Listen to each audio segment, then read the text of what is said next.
오늘 우리가 1월 셋째 주를 맞이합니다. 요즘 겨울답지 않은 겨울, 그렇죠? 겨울이면 눈이 많이 내려야 되는데 비가 많이 내립니다. 이것 또한 이상 기온 현상입니다. 겨울은 추워야 되고 눈도 많이 와야 되는데 오히려 여름철에 내리는 비가 그렇게 오듯이 겨울비가 많이 옵니다. 이렇게 비가 옴으로 인해서 많은 사람들이 희비가 엇갈리는 것 같아요. 어떤 사람들은 눈이 와야 겨울답지. 그런데 어떤 분들은 눈이 오면 눈 치울 걱정, 미끄러워서 활동의 제약을 받기 때문에 또 그런 일들로 인해서 또 그렇게 걱정하는 분들. 그래서 오히려 눈 오는 것보다 비가 오는 것이 낫다. 그러나 분명한 것은 겨울에는 눈이 와야 됩니다. 이것 또한 이상기온이에요. 이러면 시대가 가면 갈수록 우리가 시간이 지나면 지날수록 이 지구에 존재했던 이 질서가 하나 둘씩 그렇게 파괴되고 있습니다. 이것이 어떤 자연적인 현상인지 아니면은 우리가 지구에 대해서 이 하나밖에 없는 이 지구를 우리 스스로가 그렇게 망가뜨린 결과가 아닌가 그런 생각을 가지고 옵니다. 여러분 중국에는 그 공산품을 생산하기 위해서 그 높은 굴뚝에서 시커먼 연기가 그렇게 연기가 뿜어져 올라오고 있습니다. 여러분 이 베이징시 같은 데는 한겨울에 이 스모그 현상 때문에 너무너무 그 공기가 오염이 되는 거야. 그게 무분별하게 그냥 우리나라 그 7, 80년대 한참 그걸 생산을 위해서 외국에 있는 그 공해 시설이 한국에 와서 다 공장을 지어서 한국에서 그렇게 공산품을 만들어냈잖아요. 지금 중국이 그런 우리의 7, 80년대, 90년대 모습들입니다. 그래서 해가 되고 공해가 되는 것은 중국에서 생산을 하는. 그리고 공장 굴뚝에서 그냥 시커먼 연기가 막 뿜어져 올라오니까 이 베이징이나 이 중국의 이 대륙에는 하늘이 늘 이렇게 희뿌연 연기로 가득 차 있는 모습을 우리가 보게 됩니다. 사실상 이것은 우리의 어떤 생활을 위한 생필품을 만드는 일이라고 하지만은 점점점 이것은 지구가 병들어가고 지구가 회복할 수 없는 그런 불능의 상태로 빠지는 모습이 아닌가라는 생각을 가져봅니다. 오늘 이 본문 말씀 우리가 1절부터 9절까지 말씀을 교독했습니다만 오늘 이사야서 전체 65장을 살펴보게 되면 17절 말씀부터는 새 하늘과 새 땅이 그렇게 나오게 되는 거예요. 어찌 보면 이 지구는 회복 불능 상태에 지금 빠져들고 있다 해도 과언이 아닙니다. 그렇죠? 우리가 어릴 때 앞 시냇가에서 미역 감고 거기서 고기 잡고 물놀이 하던 그 시골 마을에 여러분 냇가를 한번 찾아가 보십시오. 얼마나 오염이 되고 고기조차도 살 수 없는 그렇게 자연이 망가져 있는 것은 우리 눈으로 그렇게 확인해 볼 수가 있는 겁니다. 여러분 이제는 이 땅에는 여러분 회복할 수 없는 그런 상황까지 그 지경까지 이 지구가 몸살을 앓고 있다고 볼 수가 있습니다. 여러분 핵폭탄을 러시아도 지금 굉장히 많이 만들어내고 있습니다. 중국도 지금 그냥 핵폭탄을 얼마나 많이 지금 생산하고 있는지 몰라요. 이미 북한은 핵폭탄 50개를 가지고 있다고 합니다. 그동안에 보여주기 쉽게 어떤 그런 영변의 핵시설을 그때 파괴를 했잖아요. 그런데 그것을 지금 다시 지어가지고 올 한 해에 핵폭탄 30개 분량을 더 만들 수 있는 시설을 확충하고 지금 생산을 위해서 그들이 활동을 하고 있다는 이야기가 있습니다. 북한도 머지않아서 몇백 개 핵폭탄을 가지게 될 것입니다. 이미 50개 이상을 가지고 있다고 해요. 이것이 남한 상공에 터뜨려지면은 여러분 남한은 아비규환이 됩니다. 아비규환이 됩니다. 물건이라는 것은요 언제나 쓸 수 있는 겁니다. 물건이라는 것은 한번 만들어 놓으면 언젠간 그 물건이 쓰여지게끔 되어 있는 것이 물건이에요. 그렇지 않겠습니까? 여러분 필요 없는 물건을 여러분이 사고 필요 없는 물건을 여러분들이 만듭니까? 그렇지 않아요. 물건은 언젠가는 이것을 구입을 하든가 만들어 놓으면 이것을 쓰게 되어 있다는 거예요. 이 지구상의 핵폭탄도 언젠가는 이 폭탄으로 인해 가지고 지구가 멸망당하지 않을까라는 그런 조심스러운 예견도 하게 됩니다. 그러나 여러분 이 마지막 이 종말이 우리 지구에게 어떻게 다가올는지는 우리는 아무도 알 수 없습니다. 분명한 것은 이 지구가 멸망한다는 거예요. 어떤 방법인지 알 수는 없습니다. 옛날에 불로다가 심판하겠다, 노아 시대는 물로다가 한번 심판을 했잖아요. 그리고 마지막 때는 불로 심판하시겠다라고 하는 말은 여러분 성경에는 없습니다. 어떻게 심판할지는 우리는 진짜 믿음의 눈을 가지고 영적인 눈을 가지고 우리가 시대적인 안목을 가지고 우리가 바라볼 수밖에 없는 거고 준비할 수밖에 없는 거고. 그러나 분명한 것은 이 지구는 이 멸망을 향해서 점점 그렇게 나아가고 그 멸망을 향해 나가고 있는 시계는 그 바늘은 정해진 시간대로 움직이고 있다라는 사실을 우리는 여러분 잊어서는 안 됩니다. 그래서 많은 그 성경학자들이 그렇게 얘기를 해요. 아마도 지구는 이 만들어 놓은 핵폭탄이 터짐으로 인해서 지구가 멸망할 것이다.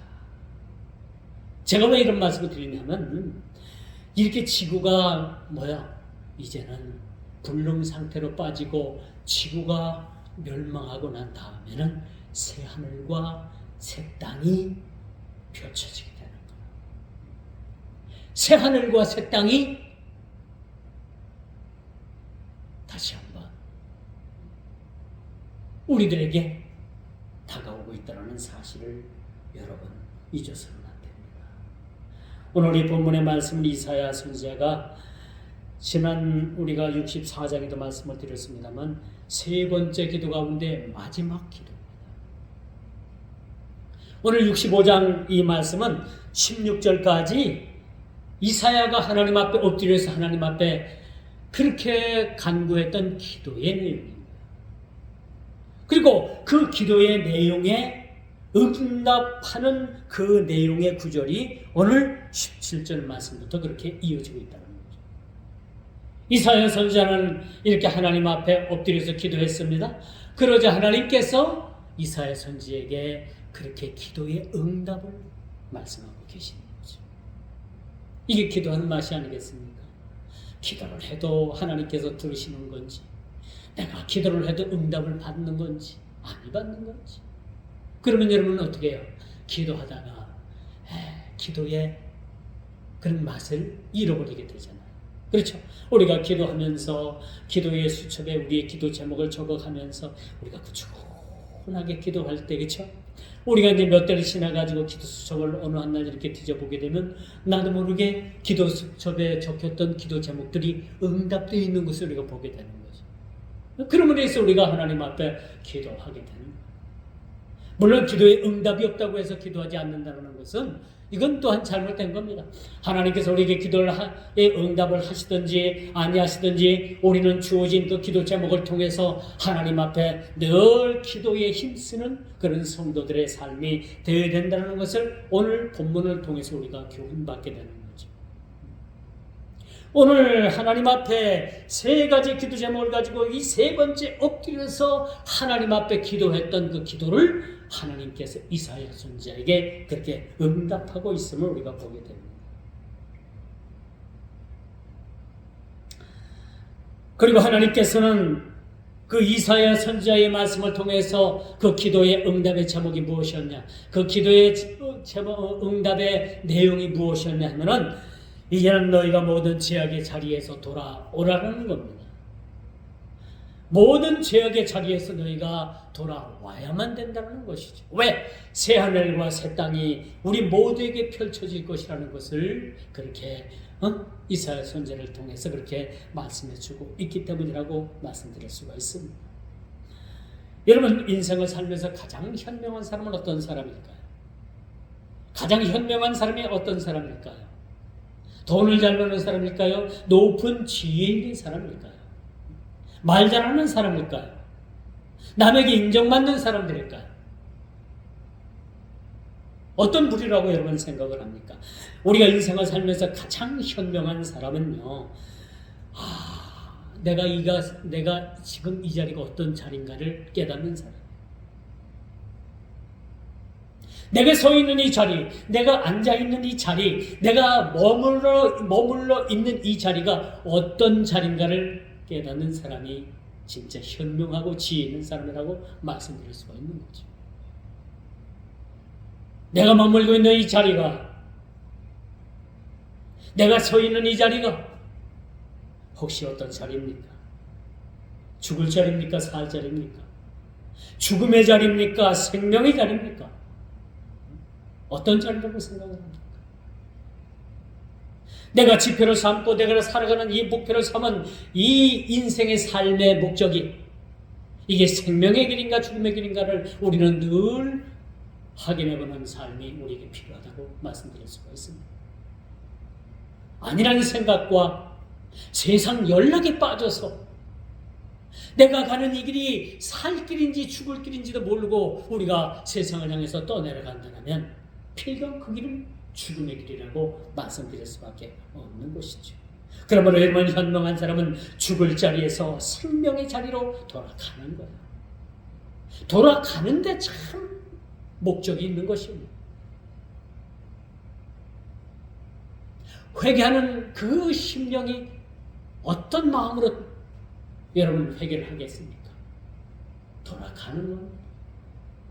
주님께서 기뻐하시는 그 자리로, 주님께서 우리를 처음 만드셨던 그 자리로 회복되는 것이 여러분 회개라고 말씀드릴 수가 있는 것이죠. 그리고 깨달음을 주시는 주 성령 하나님의 음성의 귀를 기울이는 것. 여러분, 세상에 많은 소리들이 막 공존을 합니다. 여러분 가지고 있는 그 휴대폰에도 네이버나 그 검색 사이트, 검색 엔진에 보면은 여러분, 그 검색 엔진에 여러분 궁금한 것을 여러분들이 그 글씨에다 써놓든가 말로도 하면은요, 단 10초도 안 돼서 5초도 안 돼서 여러분들이 원하는 그런 답을 네이버에서, 다음에서, 구글에서 여러분 정답을 얻을 수가 있습니다. 여러분, 세상에 하도 요지경 속이라서 그런 검색 엔진에서도 여러분 잘못된 내용들이 얼마나 많이 나오는지 몰라요. 그렇게 검색을 했던 그 내용들이 진실된 것들도 많이 있지만 거짓된 것들도 많이 있다는 겁니다. 그러므로 여러분, 세상은 진실과 거짓이 함께 공존을 하는 거예요.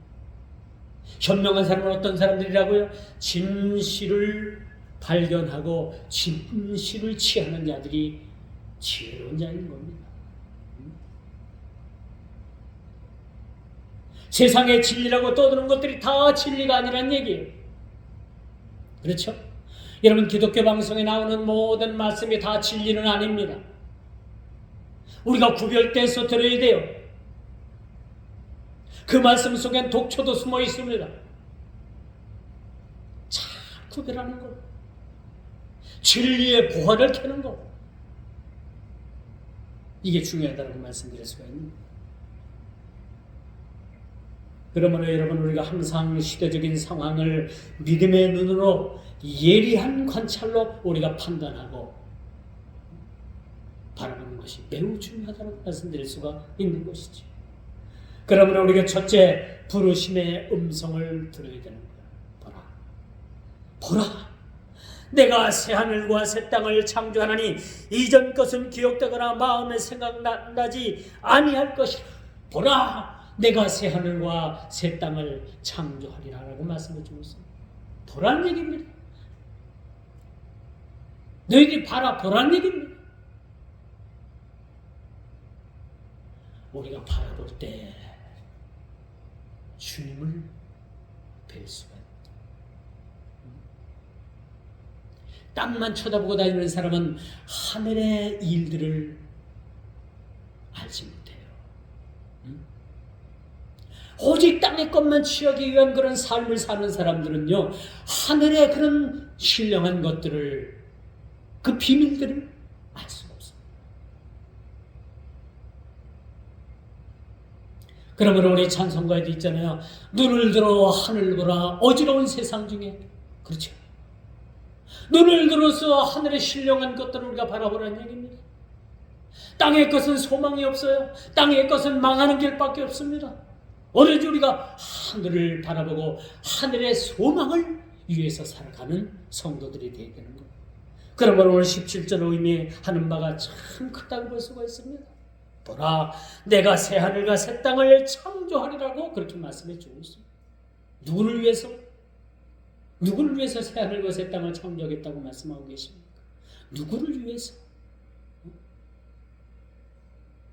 바로 저와 여러분들을 위해서 새 하늘과 새 땅을 그렇게 창조하시겠다고 그렇게 말씀해 주고 있습니다. 여러분, 하나님의 부르시면 항상 기회가 있는 것은 아니에요. 우리가 예를 들어서 누굴 부르다가도 몇 번 부르잖아요. 그렇지만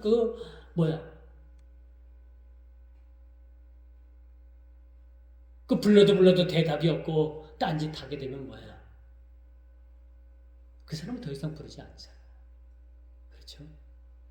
우리 동방문화 가운데 우리 문화는 그래요. 처음에는 조금 그것이 누가 뭘 권하면은 사양하는 게 아주 예절이라고 생각을 하잖아요. 그렇죠? 그래야 안 그래요? 누가 뭘 주면 괜찮습니다.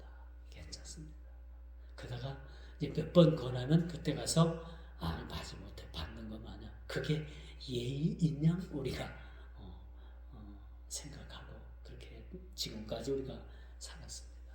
외국 사람들은 그렇잖아요. 외국인들은 한 번 딱 권해서 사양을 하면 괜찮습니다 하면 그냥 됐나 보다 라고 해서 다시는 권하지 않는데요. 그렇죠?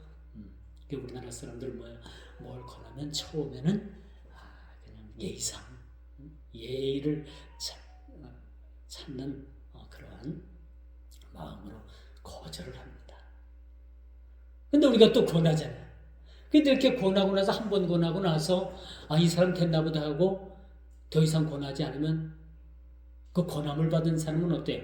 마음에 상처를 입는 거예요. 그렇죠? 이런 문화 차이가 사실은 있습니다. 우리 주님께서 바라보라고 할 때 우리는 바라봐야 되는 거예요. 가라라고 명령하면 우리는 이유 없이 가야 합니다. 아브라함이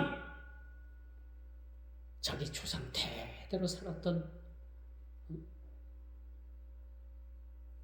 그 땅을 갈대아 우르의 땅을 떠나라고 하나님께서 명령하셨을 때 앞, 뒤, 좌우 분간하지 않고 하나님 명령에 떠났다는 거예요.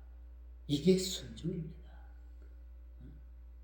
이 재보고 저리 재보고 생각해보고 그렇게 해서 순종하는 것이 순종이 아닌 거예요. 가라 하면 아무 생각 없이 가는 겁니다. 그렇죠?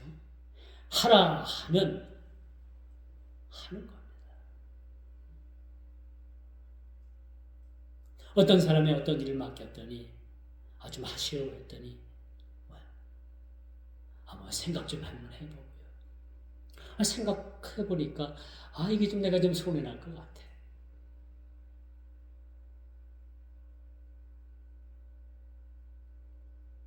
그러니까 그 손해나는 생각을 할 수 없어서 못합니다. 그렇게 얘기하잖아요. 하나님 명령으로 저와 여러분들에게 무엇을 하라고 하면 그 첫마디 아멘이야. 왜? 생각해 볼 쯤 돼서 생각하면 벌써 사람의 생각이 들어가는 거예요. 그 사람의 생각으로 판단해 보니까 못한다라는 판단이 내려지는 겁니다. 못한다는 뭐예요? 사탄의 생각이에요. 처음의 생각은 하나님의 생각이요. 두 번째 생각은 사람의 생각이요. 세 번째 생각은 사탄의 생각이 되어버리고 마는 겁니다. 오늘 주제의 말씀이 뭐예요? 새하늘과 새 땅입니다. 오늘 17절의 말씀이 주된 키포인트예요. 오늘 말씀의 키워드입니다. 보라라는 거예요. 봐라, 보라고 할 때 우리는 즉각적으로 보는 겁니다. 이스라엘 백성들이 광야에서 그렇게 하나님을 원망하고 우리를 애굽에서 죽게 놔두지 거기에는 그냥 우리가 고기는 시컷 못 먹었어도 그 애굽 사람들이 먹고 난 그 고기 국물 정도는 우리가 먹었고 거기는 부추가 있었고 파가 있었고 각종 양념이 있었고 각종 먹을 것이 있는데 모세라는 그 사람이 당신이 우리를 그 광야로 인도해가지고 여기서 우리를 죽게 하는도다. 그렇게 모세를 향해서 원망을 하고 심지어는 모세를 죽이려고 돌까지 쳐들었습니다. 그리고 원망과 불평이 아주 극에 달았습니다. 그러자 하나님께서는 뭐야?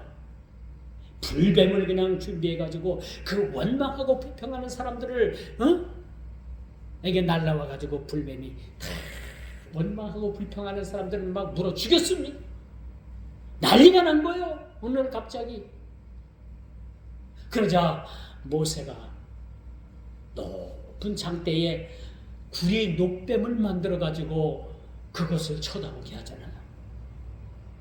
그 수많은 사람들이 막 죽어가면서도 모세가 그런 말을 합니다.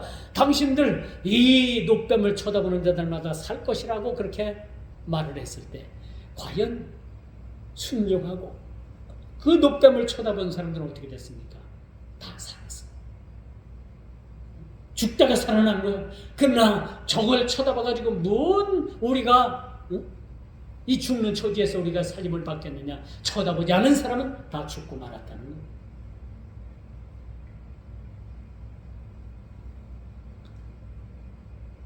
여러분 어제 우리나라하고 어디가 축구를 했죠? 요르단하고 축구를 했죠. 요르단을 가보면요, 그 느보산에 올라가보면 모세가 마지막으로 그 가나안 땅을 바라보면서 나도 저기 들어가고 싶습니다 라고 하나님께서 말씀하셨을 때 너는 안 돼. 그래서 느보산에서 어느 골짜기에서 그 모세가 죽었습니다. 그 땅이 요르단에 있어요. 요르단에. 그리고 요르단 그 느보산에 모세 기념교회가 세워져 있고, 그리고 느보산 그 모세 기념관 교회 앞에 녹뱀 형상이 딱 서 있어요. 제가 여러분들에게 카톡으로다가 그렇게 보내줬던 사진, 그 녹뱀 사진 여러분 봤을 거예요. 아마도 구약에 모세가 그것을 쳐다보는 자마다 다 살게 되었던 그 녹뱀의 형상이 거의 같은 형상이라고 하는 그 녹뱀의 형상이 그렇게 서 있음을 보게 됩니다. 그러면 우리가 알아야 합니다. 하나님의 부르심에는 항상 기회가 있다는 것이 아니에요. 하나님께서 나를 불러주셨을 때 제가 여기 있나이다. 내가 여기 있나이다. 그렇게 하나님 앞에 나의 존재를 알릴 수 있는 그런 모든 모습이 필요합니다. 계시록 3장 20절에 보니까 볼지어다, 똑같은 말이죠. 보라, 볼지어다, 같은 맥락의 말씀입니다. 내가 문 밖에서 두드리노니 누구든지 내 음성을 듣고 문을 열면 내가 그로 들어가서 그와 함께 먹고 마시고 그와 함께 하리라 라는 말씀을 그렇게 주고 있습니다. 로마서 10장 18절에서 21절에 보니까 바울은 그렇게 말을 해요. 내가 말하노니 그들이 듣지 아니하였느냐. 그렇지 아니하니 그 소리가 온 땅에 퍼졌고 그 말씀이 온 땅의 끝까지 이르렀다라고 말씀하고 있습니다. 듣는 것이 우리에게 참으로 중요하다는 거예요. 와 보라 그곳에 가면 무언가가 있는 것. 그곳에는 무언가가 생명을 살리고 사람을 살리고 영혼 살리고 살리는 일들이 그곳에서 일어나게 된다는 겁니다. 오늘날 저와 여러분들이 살 길이 어디입니까? 교회인 거야. 교회를 통해서 우리가 새 생명을 공급받게 됩니다. 교회를 통해서 말씀을 공급받게 됩니다. 교회를 통해서 위로받게 됩니다. 교회를 통해서 문제가 해결받게 되는 것이죠.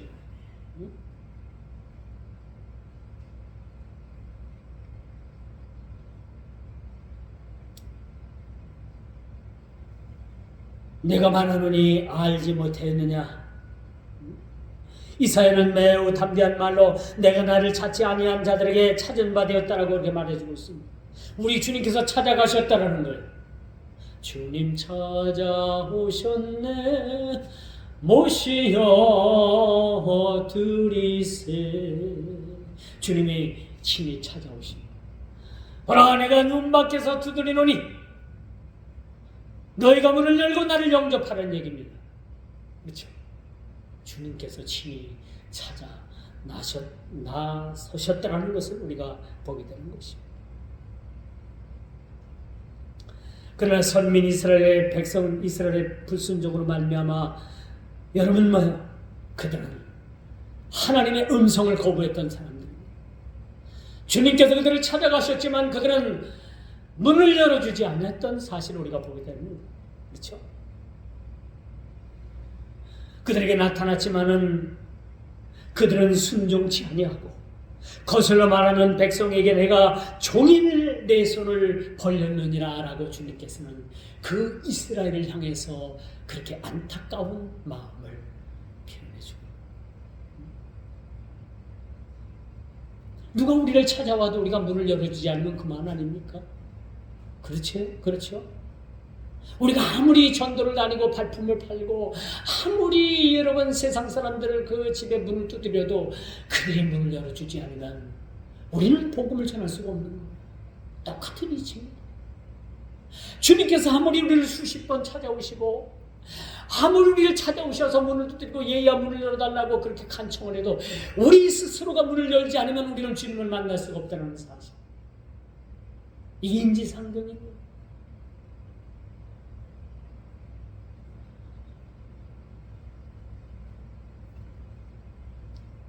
그러므로 이 말씀, 오늘 17절 말씀, 보라 내가 새하늘과 새 땅을 창조하나니 이전 것은 기억되거나 마음에 생각하지 않을 것이라고 이렇게 말씀해 주고 있습니다. 모든 것이 지나갔다고 말씀해 주고 있습니다. 이런 영광스러운 시온의 회복에 대한 비전을 제시하는 동시에 이스라엘에 대한 회개를 촉구하고 있다는 겁니다. 보라, 내가 새 하늘과 새 땅을 창조할 것이다. 그러니 너희는 뭐야? 준비하라는 겁니다. 여러분 모르긴 몰라도 여러분 마지막 때에 우리가 하나님 나라에 들어간다는 것은 준비되어야 간다. 준비된 자만 들어가게 되는 거예요. 여러분 천국은 모두를 다 초청을 했어요. 길가 사거리 나가가지고 여러분 몸이 성취하는 자들, 빈둥빈둥 노는 자들, 일거리가 없어가지고 하트 치는 자들, 여기저기서 장기 두는 자들, 모든 자들을 다 오라고 했어요. 그렇죠? 다 초청을 했습니다. 그런데 여러분 그 잔치를 배설한 그 자리에서 그 문지기가 뭐야? 준비되지 아니한 사람들은 들여보내지 못했다는 사실 여러분 알고 계십니까? 기름 준비한 열처녀를 여러분들 알고 계실 겁니다. 기름을 열처녀가 다 준비를 했어요. 준비 못한 게 아니에요. 열처녀가 기름을 다 준비했는데 5처녀는 충분한 기름을 준비했고 5처녀는 그냥 일상적으로 이 정도면 됐겠지 하고 기름을 준비한 거예요. 그런데 신랑이 올 그 시간들이 자꾸 딜레이가 되고 언제 올지 모르게 되니까 그냥 보통으로 이 정도면 되겠지라고 준비한 5처녀는 기름이 떨어지고 맙니다. 충분히 준비한 그런 5처녀는 주님 그 신랑 오실 그때까지 기름이 충분했다는 거예요. 여기서 우리가 알아둘 것이 있어요. 10사람이 10명의 처녀가 똑같이 기름을 준비했다는 거예요. 다만 충분한 기름을 준비했느냐 그렇지 못했느냐라는 차이가 있다는 겁니다. 우리가 다 똑같이 예수를 믿어도 똑같이 예수를 믿어도 믿음의 분량이 다 각각 다르다는 겁니다. 믿음의 분량이 다 각각 다르다. 그리고 우리가 주님 오실 그날에는 우리가 하얀 세마포로 탄장되고 그런 신부의 모습으로 우리가 주님을 맞이하게 된다는 사실 우리는 잊지 말아야 되는 거예요. 주님 오실 그날이 가까워 왔기 때문에 우리는 세마포로 단장한 그런 신부의 모습으로 우리가 단장을 해야 된다는 것, 준비해야 된다는 겁니다. 보라, 신랑을 오실 때가 됐으니까 너희는 깨어서 준비해야만 된다는 말씀을 우리는 결코 간과해서는 안 된다는 사실이죠. 그리고 마지막 때 보라, 새하늘과 새 땅이 이 땅에 임할 때는 벌써 심판 때에 심판이 이루어지는 그런 경우라고 말씀드릴 수가 있습니다. 우리가 하나님 앞에 심판대 앞에 서가지고 아무리 우리의 그런 정황, 우리의 상황을 변명하려고 해도 변명할 수 없는 것이 그때예요. 그때.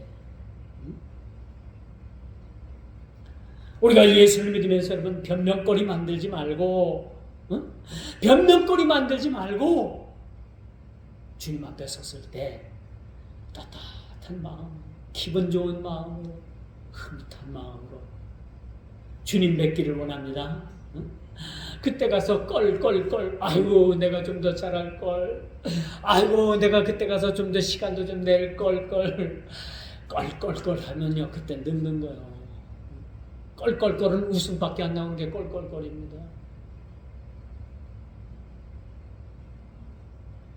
그때 가서 껄껄껄, 그때 가서 좀 더 잘할걸, 그때 가서 내가 조금 더 열심히 할걸, 껄껄껄, 그때가 늦는 거야.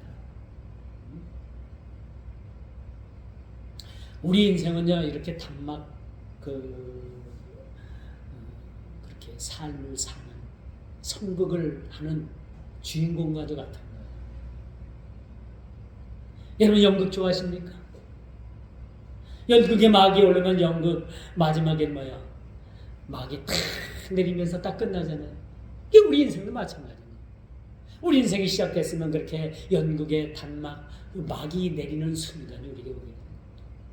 그리고 나서 새하늘과 새 땅이 쫙 이 땅에 도래하고 하나님께서 그때 주님께서 백보자 심판을 통해 가지고 그 심판 때에 우리를 세우게 합니다. 하나님의 심판 때는요 믿는 자나 믿지 않는 자나 다 같이 심판대 앞에 서게 됩니다. 그 심판대 앞에서 우리는 뭐야? 우리의 행하는 것들을 통해서 뭐야? 상급이 결정이 되는 거. 믿지 않는 불신자들이 하나님 그 심판대 앞에 섰을 때는 믿지 아니하는 그 불신 때문에 그것 때문에 심판을 받아 영원한 불못에 떨어지게 됩니다.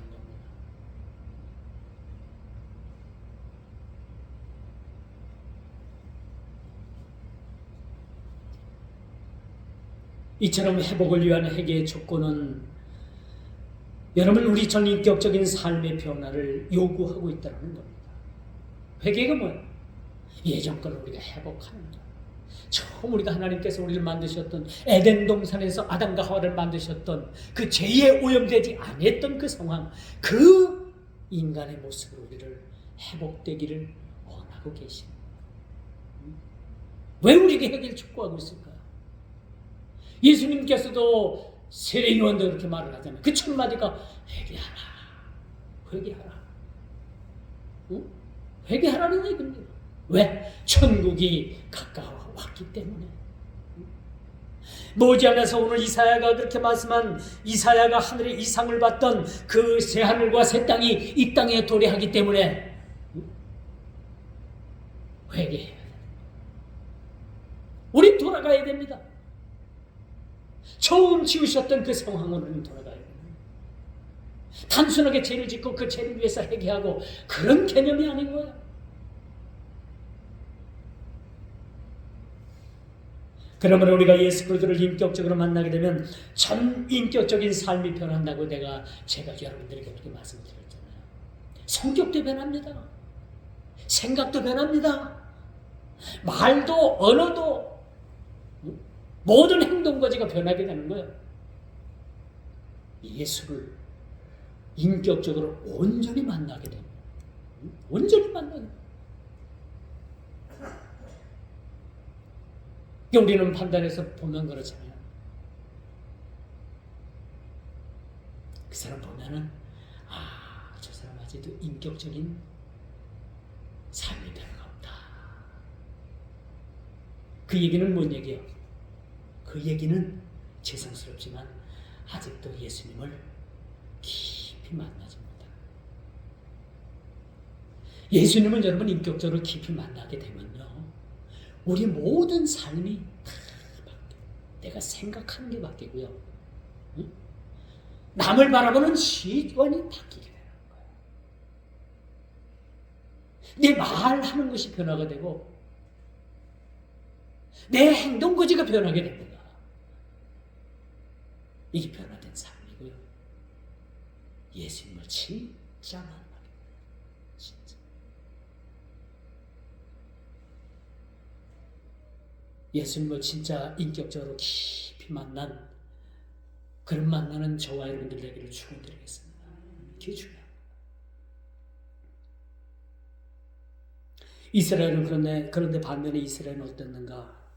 그렇게 선민의 백성으로 하나님께서 그들을 축복하시고 선민의 백성으로 그 많은 민족 가운데 선민의 백성으로 하나님께서 선택했다면 여러분 어떻습니까? 여러분 월드컵에서 우승하기가 쉬워요? 쉽지 않아요. 쉽지 않아요. 지금 아시아 축구 경기가 지금 카타르에서 열리고 있는데 이 아시아 경기, 축구 경기가 거기서 우승하는 게 쉽지 않아요. 강력한 우승 후보였던 일본이 엊그제 이라크한테 2대1로 졌어요. 그렇죠? 어제 요르단한테 우리나라 축구가 아주 혼쭐이 났어요. 혼쭐이 났어요. 그렇죠? 먼저 한 골 넣었다가 한 골 먹고 2골 역전당했잖아요. 그리고 경기하는 내내 경기가 제가 볼 때는 요르단이 앞섰어요. 볼도 더 많이 가지고 놀았고 우리나라가 골문 앞에서 볼을 많이 빼앗겼고 그리고 마지막 그냥 한 골 딱 찬 게 들어가가지고 2대2를 비겼습니다만은 스코어는 동점이라도 내용은 어제 우리나라 국가대표가 좀 많이 힘들었어요.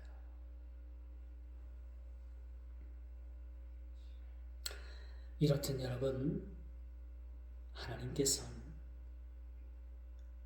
이스라엘 백성들이 우상 숭배를 하고 그렇죠. 결국은 하나님을 불신함으로 인해 가지고 그들의 신앙이 이탈된 궤도에서 이탈해 버린 거예요. 궤도에서. 여러분 기차가 그 기찻길에서 탈선을 하면 사고가 나잖아요. 뉴스를 보니까 북한에서 그 기차가 쭉 그렇게 가다가 오르막으로 올랐는데 중간쯤에서 오르다가 기차가 힘이 없어가지고 중간에 그 북한의 백성들이 탔던 그 기차가 중간에서 뚝 끊어져서 탈선해갖고 뒤로 밀려가지고 400명이 죽었다라는 그 뉴스 기사를 봤는데 참 또 그런 것이 그 기차가 그 엔진 뒤에는 열차 객차가 있는데 그 객차에는 또 북한의 간부급 고위층들만 타는 또 기차간이네. 다행히도 그건 또 안 끊어져가지고 그 사람들만 살고요. 그 북한에 못 살고 어렵게 사는 그런 민초들이 수많은 사람들에게 죽었다라는 이야기를 들었을 때는 참 하나님도 저 불쌍한 사람들을 살리고 저렇게 호의호식하던 사람들을 그냥 일찍 데려가시지. 어떻게 하나님께서도 저 사람들은 살리고 이렇게 불쌍한 사람들, 이런 보호받은 사람들이 죽어야만 합니까? 참 그런 생각이 들면서 순간적으로 하나님 너무 불공평하셔요. 제가 그런 마음을 가졌는데 금방 깨닫게 되는 게 뭐예요? 하나님은 공평하신 하나님이에요. 그래도 그 뜻에서도 그런 사건 속에서도 하나님은 공정하신 하나님이다. 공평하신 하나님이라는 사실을 우리는 보게 되는 겁니다. 자, 이스라엘이 왜 하나님 앞에 그렇게 심판을 받고 왜 고통을 받고 왜 어려움을 당하고 심지어는 포로로 끌려가지고 큰 70년 세월을 여러분 놀라지 마십시오. 이스라엘 백성들이 1959년도가 돼서 나라가 섰습니다. 나라가 흔적도 없이 사라진 거 아니에요. 나라가. 그들이 이제 70년 바벨론 생활을 끝내고 돌아와서 그냥 구약 그 말라기 그 종말 시대를 구약 시대를 살다가 신약으로 넘어왔는데 로마의 식민지가 되잖아요. 그렇죠? 로마의 식민지가 돼가지고 그때 또 뿔뿔이 흩어지고 중세 시대 이제 근세 시대까지 왔는데 그때까지 나라를 세울 수가 없었어요. 1959년도에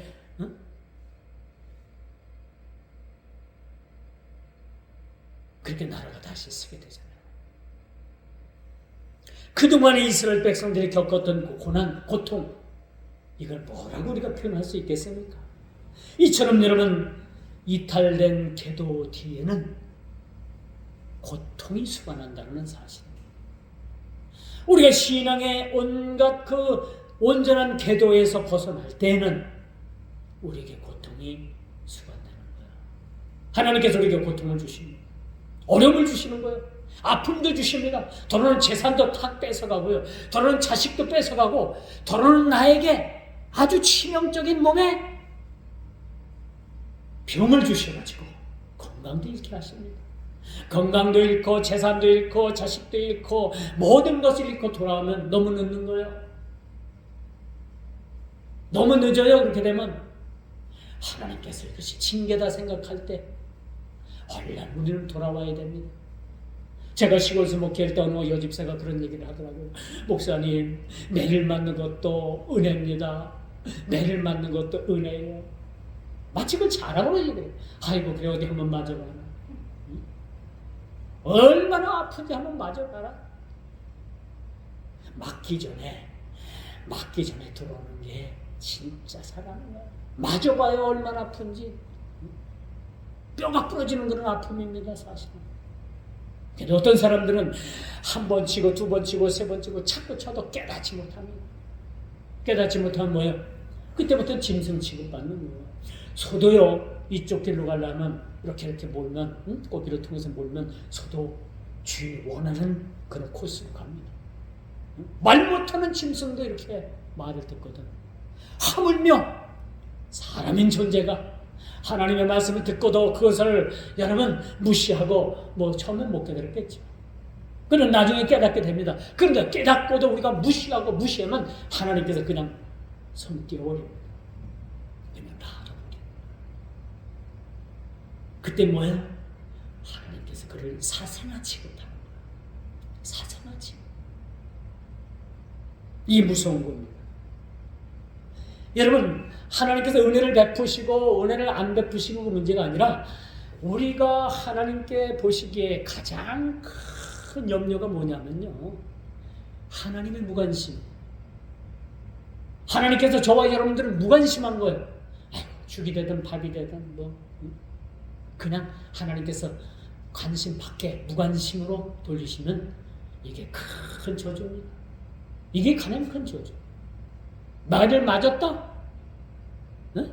이거 사실 그것도 은혜인 거예요. 왜? 그 매를 맞고 깨달으면 얼마나 그게 은혜입니까? 근데 그 매를 맞고도 깨닫지 못하면 그게 은혜가 아니에요. 저주가 돼버리고 나중에 그것이 거듭되면 그것은 뭐예요? 하나님의 무관심으로 그렇게 흘러지게 되는 거예요. 그때부터는 하나님께서 그 사람이 죄를 짓던 세상을 거꾸로 살던 신발을 거꾸로 신고 다니던 겨울에 여름 옷을 입고 다니던 맨발로 다니던 상관하지 않으십니다. 이게 하나님께서 우리에게 주는 가장 큰 무서운 형벌입니다. 하나님께서 혹시 여러분들을 무관심하고 계신 것 같아요? 여러분 마음대로 살아도 하나님께서는 오냐오냐 하시는 것 같아요? 그래서 여러분 편합니까? 아니에요. 그렇게 된다면 여러분 하나님의 무관심 속으로 여러분 빠진다고 생각해 봐야 됩니다. 돌이켜야 되는 거예요. 돌아와야 되는 것이죠. 이것이 진정한 해교의 촉구의 의미라고 볼 수가 있는 것이죠. 그러므로 우리가 두 번째, 하나님의 진노의 심판을 두려워해야 합니다. 새하늘과 새 땅이 이 땅에 도래하면서 하나님의 심판대 앞에 우리는 모두를 서게 된다.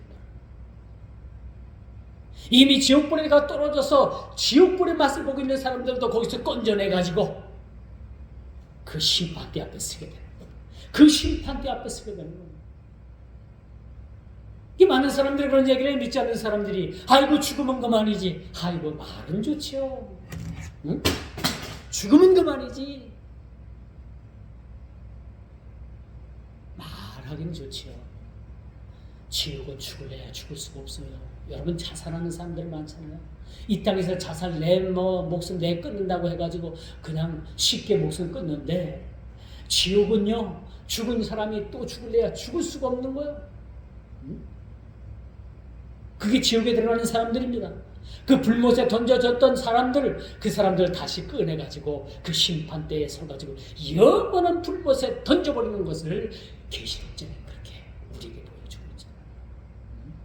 죽을래야 죽을 수 없어. 이 땅에서 자살이라도 하지. 거기는 자살을 해야 자살할 수도 없어요. 그렇게 끔찍한 곳에 떨어지게 됩니다. 그러므로 여러분, 공의로우신 하나님의 섭리는 이 죄악에 대한 심판은 필연적이라는 것을 우리가 깨달아야 합니다. 일부 학자들, 일부 사람들은 그렇게 얘기를 해요. 우리를 하나님 형상대로 우리를 지음받고 우리를 그토록 사랑하셔서 우리를 하나님 형상대로 우리를 지으셨는데 하나님께서 그렇게 불신하는 자들을 지옥으로다가 떨어뜨린다? 그건 아니고 그것은 하나의 상징적인 거야. 지옥이라는 것은 실질적으로 존재하는 것이 아니라 그냥 상징적인 거야. 우리가 이 땅을 살아가면서 죄 짓지 않고 하나님 말씀대로 살아가게 하려고 경각심을 주기 위해서 그런 말씀을 한 건지 실질적으로 지옥도 없고 우리가 지옥으로 떨어질 일도 없어. 그렇게 얘기하는 사람들도 있는데 그게 아닌 거예요. 지옥은 없다 있다. 지옥은 있다. 반드시 있습니다. 반드시. 그러니까 또 제가 시골 얘기 안 할 수가 없어요. 시골 교회는 권사님이 저한테 그러는 거예요. 제가 담임했던 그 교회의 권사님이, 목사님은 천국 갔다 와봤어요? 그런 얘기를 하는 거예요. 내가 천국에 있고 지옥에 있다니까 목사님은 천국 가봤어요? 천국도 못 믿겠다는 얘기죠.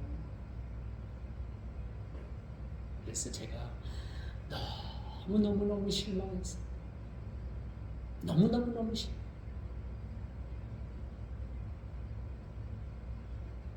아직도 이제 그분이 이제 90이 좀 넘으신 것 같은데 아직도 살아계시고 좀 치매기가 왔다고도 말씀하시는 거예요.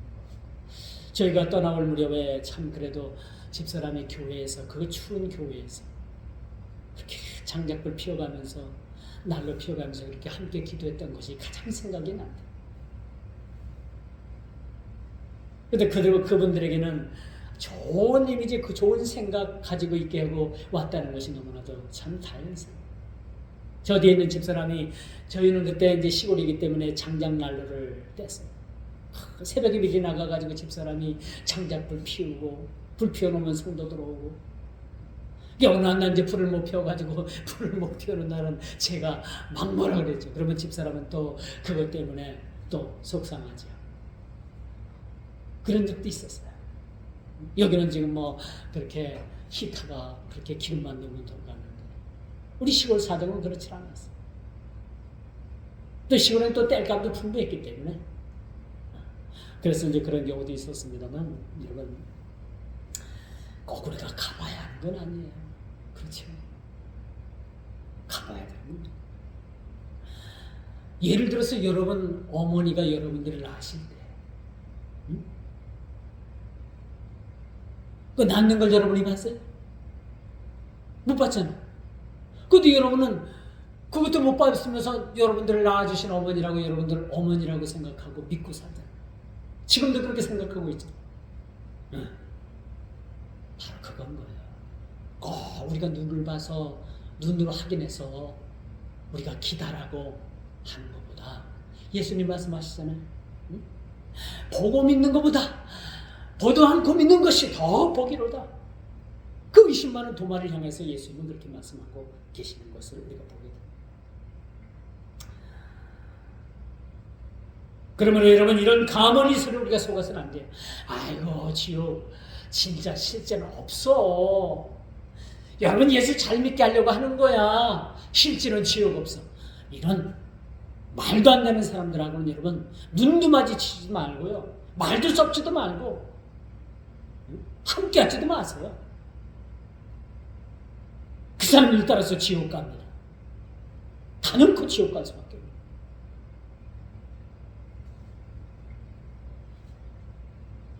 그러므로 여러분, 이처럼 하나님께서 우리를 새하늘과 새 땅을 주시기까지 우리를 사랑하신다는 것은 하나님의 애증의 깊이라고 생각을 해서 할 수 있어요. 애증이 뭐예요? 사랑과 미움이 함께 공존하는 것은 애증이에요. 여러분, 애증의 산맥이라는 책을 읽어봤어요? 아니면 영화 봤어요? 애증.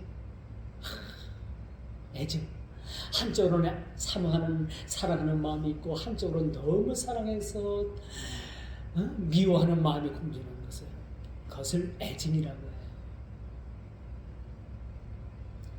마치 하나님의 마음이 이스라엘을 사랑하는 마음, 백성들을 사랑하는 마음이 너무너무 사랑했어서 그 하나님께서는 혼자 애증아리를 하고 계시질 않는, 너무너무 사랑하셔서 그 이스라엘 백성들이 하나님 뜻으로 돌아오지 못하고 범죄했을 때 어찌 보면 하나님께서 그들을 미워하시기도 했잖아요. 그렇죠? 솔직히 미워하시기도 했어요. 미우니까 그들에게 뭐예요? 그들을 저 먼 나라로 포로로 그렇게 보내주시고, 그리고 또 사랑하는 마음이 더 많이 발동하고 더 많이 그것을 지배하시니까 그들을 그 포로되었던 나라에서 그들을 돌아오게 하셨다는 사실을 우리가 보게 됩니다. 이처럼 새하늘과 새 땅, 이 새하늘과 새 땅이 이제 우리에게 이 땅에 도래함으로 인해서 영원한 하나님 나라가 그렇게 펼쳐지게 됩니다. 어떤 이들은 제3의 성전이니 제3 성전이니 이스라엘에서 무슨 붉은 양 2마리를 어디다 5마리를 미국 어디 텍사스주인가 어디에다 키우고 있느니 그런 헛된 소리 하는데, 이 땅의 제3 성전은 이루어지죠. 새하늘과 새 땅이라는 것은 온전한 하나님 나라가 그때는 이루어지는 것을 우리가 보게 됩니다. 그때는 이 땅에 더 이상 성전이 필요가 없습니다. 제3 성전이 이 땅에 필요가 없는 거예요. 근데 이단적 요소를 가진 사람들은 제3 성전이 이곳에 또 세워진다고 하잖아요.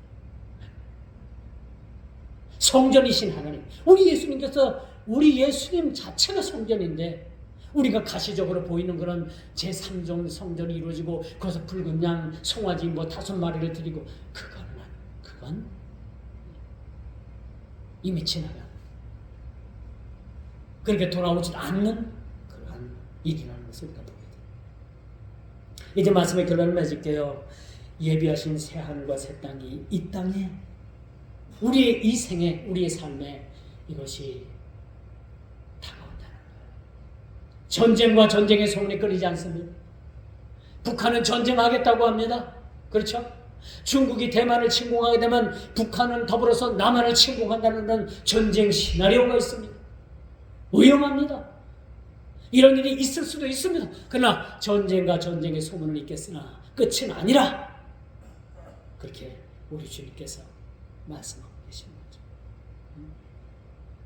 그러면 우리가 우리의 모든 삶이 영혼과 맞닿아 있어야 되는 거예요. 우리 모든 삶이 우리 영혼과 맞닿아 있고, 우리가 영적인 눈을 가지고 주님을 바라보고, 우리가 오늘 한 부분만 깨어 있어야 되는 것이 아니라 전 인격적이고도 전 삶의 영역에 모든 삶이 깨어서, 또한 우리 전 인격적인 삶이 주님을 만남으로 인해 가지고 변화를 받아 전 인격적인 삶이 전 영역에서 그렇게 온전한 예수의 사람들로 세워져 가기를 주님의 이름으로 축원하면서 말씀을 맺도록 하겠습니다. 기도합니다. 주님 감사합니다.